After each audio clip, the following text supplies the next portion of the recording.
All right, so good morning, everyone.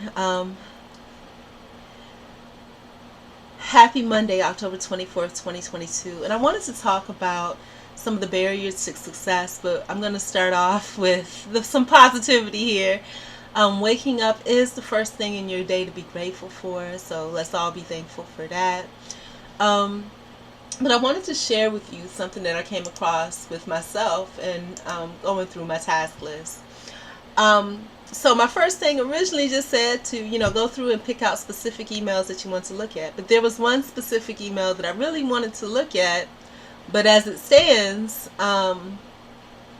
it was not, um, it didn't come through like I wanted it to come through, right?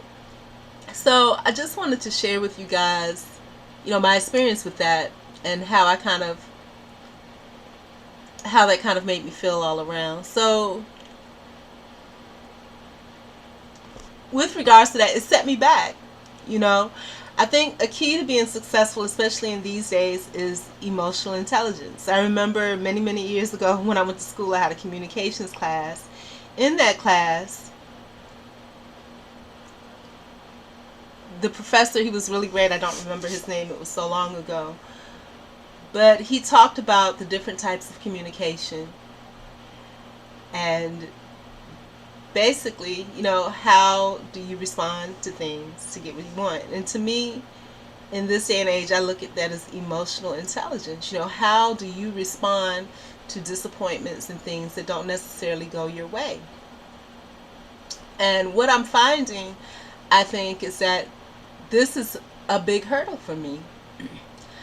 And I think a lot of times it's impacted over time by trauma and things like that that we've been through. So sometimes, colloquially speaking, people call it getting in your feelings. And I have that happen where you allow your feelings or your emotions to stagnate you and prevent you from the growth that you so need, you know. And I have to say, I feel that is a really huge barrier to my success right now. So we're going to explore the emotions. Again, my feeling was I was very, very distraught because I went to my emails. I was expecting this to be here because this happened so easily for me. And so, I was very disappointed when I didn't see it. I didn't even want to go through any more of my emails. I wanted to call it a day and sit and cry about it. And in the past, like I said, I've allowed myself to cry. I've allowed myself to have all those feelings that I need to have. But the thing is, it comes to a point, and you have to give yourself some grace. It comes to a point where, you cried all your tears, but you can't continue letting that become a habit where things upset you or disappoint you, and you cry about it. And I think what first led me to cry about these things was someone told me, oh, when I was going through the legal situation, oh, I think you just need to be somewhere alone to cry. And honestly, if I look back upon my own moral values and upon who I am, crying doesn't do anything. It releases and it feels good for a while, but it doesn't do anything positive or proactive to your goal. So the thing is to address your emotion, understand why you feel it, understand what can counteract that, and then you work towards that. You have to learn to quickly put things behind you, and not only put them behind you, but move quickly to the next step. So I will be moving slowly through my steps today because there are some things I need to unpack, but once I realize them and get it together, hopefully it will work out a little bit better. So this is the wheel of emotions. And so what I'm going to do is look at how do I feel today, and if I feel unsure about it, I'll look a little further down the little triangle and see if there's any feelings that are associated with that. So I would like to say I feel sad. Now let's see how, okay, I would like to say I feel sad. Let's see how accurate that is. Do I feel hurt? Yes. Why do I feel hurt? I feel hurt because an email that I was expecting to have received wasn't there. Then I have to ask myself, um, is that a realistic sadness that I have? Should I realistically feel that way? Um, yes, it is disappointing that that email isn't there, but I have to be realistic. It's only one business day. So that doesn't mean that it's not coming. When things are done the right way, it takes time for things to happen. So yeah, it's okay for me to be hurt, but only to a realistic extent. It's not realistically okay for me to be hurt to the point where I'm just like, oh my gosh, I was actually in tears because I didn't receive that email. Is it the end of the world? No, it's not. Is it realistic? 24 hours, one business day is not enough time. You should allow at least 3, right? For the type of email I was looking at.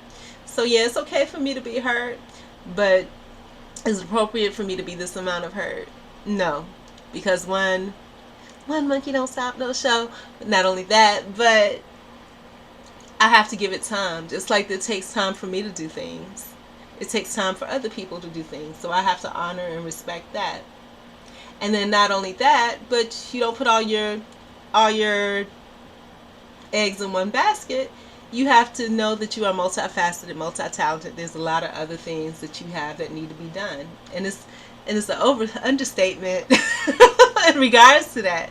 So again, what helps me out is making my list. You know that does help me when I have my list. It helps me to determine, okay, these are the things that I need to do today. If I'm stuck on the first thing, and why am I stuck on it? I'm stuck on it because of an emotional issue. I'm stuck on it because I was hurt because I didn't see anything, you know, the item that I wanted to see. So feeling number 2, depressed. Am I depressed? Not yet. To me, not by my definition of depression. Depressed is like you sit and you don't want to move and don't want to do anything. Have I been that way over the past year? I have, a time or two, right? But we have to be careful about how one emotion or one facet of emotion can lead to the next. So I'm hurt. And if I don't sit and actualize or realize that hurt, hey, why am I hurt? Is this realistic? What are the alternatives? Why could this have not turned out the way that I wanted? Is there still some positive expectation out of that? And the answer is, yeah, there's still some positive expectation out of it. But if I don't, and I just allow myself to be hurt and allow myself to cry and be in pain, it could lead to being depressed because you start to wallow in those negative thoughts. Do I feel guilty? No, I don't feel guilty. I feel like I've done everything that I'm supposed to do up to a certain point. There's a step above and beyond I could take. But no, I don't feel guilty. I feel that I've done basically everything I'm supposed to do in regards to that. Do I feel despair? No, I feel like there's still a lot of hope left. Do I feel vulnerable? No, I feel like there's other options. Do I feel lonely? No, I don't feel lonely at all. So the one feeling that I feel here is hurt. I'm glad I caught it before it got to depressed. So we did good on that one. Do I feel embarrassed? I do not. Embarrassed is part of the hurt spectrum of things. Do I feel disappointed? I was a little disappointed, but I've gotten over it. Do I feel inferior? No. Do I feel empty? No. Do I feel remorseful, ashamed, powerless, grief, fragile, victimized, abandoned, or isolated? No, I don't feel any of those things. The only thing I felt in regards to this is hurt and disappointment. So that's a good thing. So now I'm going to move on. But yeah, so sometimes we have to look at our emotions, and I'll probably go through this a little bit more throughout the day, as things come up. I'm sharing my experiences and my feelings because I think this is real and authentic. And I think a lot of times people don't do that. They come from the standpoint of just trying to teach people something. But the thing is that that's how we learn. We learn things, and hopefully the things that we learn and we experience, or the progress or the journey that we take to learning and experiencing those things, are things that will be able to eventually help someone else.